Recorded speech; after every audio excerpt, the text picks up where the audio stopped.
बातमी कोल्हापूरची आहे। कोल्हापूरमध्ये सरकारी कर्मचारी आजपासून संपावर आहेत। जिल्हाधिकारी कार्यालय परिसरात घोषणाबाजी आहे। एकच मिशन जुनी पेन्शन अशी घोषणा होतीये। आढावा घेतला आपले प्रतिनिधी सतेज औंधकर यांनी।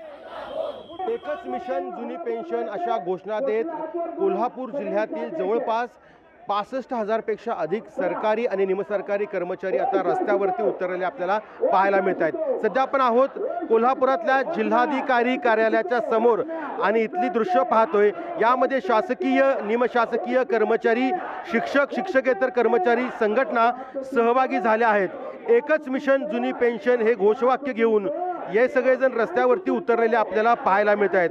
खरं तर आजपासून बेमुदत हे आंदोलन आहे ते सुरुवात झालेली आहे आणि भविष्यात टप्प्याटप्प्याने हे आंदोलन आहे ते उग्र पद्धतीने केले जाणार आहे। सध्या जिल्हाधिकारी कार्यालय असेल, सगळी शासकीय कार्यालय असेल, त्यामध्ये कोणीही आपल्याला बसलेलं पाहायला मिळत नाही। हे सगळेजण आहेत ते या ठिकाणी रस्त्यावरती उतरलेले आपल्याला पाहायला मिळत आहेत। त्यामुळं या सगळ्याचा जर एकूणच बाब पाहिली तर कोल्हापूर जिल्ह्यातील जवळपास 65,000 कर्मचारी जे आहेत ते या सगळ्या आंदोलनामध्ये सहभागी झालेले आहेत। आणखीन याचाच परिणाम जो आहे तो आता खरं तर अत्यावश्यक सेवा वगळता इतर ठिकाणी खरं तर त्याचा खूप मोठा परिणाम जाणवू लागला आहे। सतेज औंधकर, लोकशाही मराठी, कोल्हापूर। रायगडमध्ये सरकारी कार्यालयांमध्ये शुकशुकाट आहे। जिल्ह्यातील कर्मचारी संपात सहभागी आहेत। शासकीय कामकाजावर परिणाम होतोय।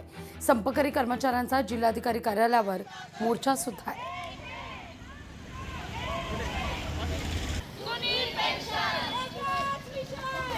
शासनाने याबाबत तोडगा काढावा। लवकरात लवकर ज्या कर्मचाऱ्यांच्या ज्या प्रलंबित मागण्या आहेत त्या शासनाने मान्य केल्या आहे, विधान भवनामध्ये मान्य केलेलं आहे।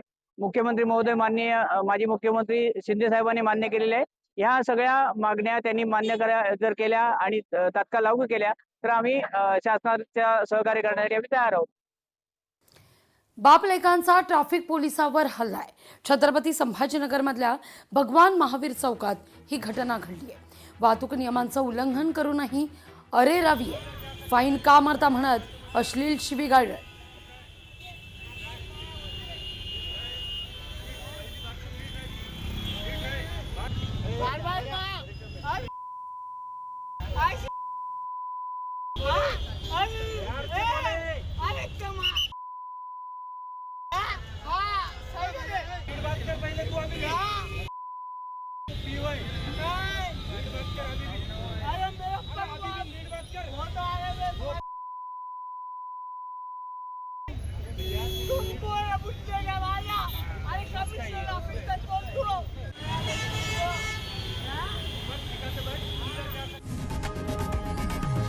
लोकशाही मराठी ऐका, पहा, जागरूक रहा।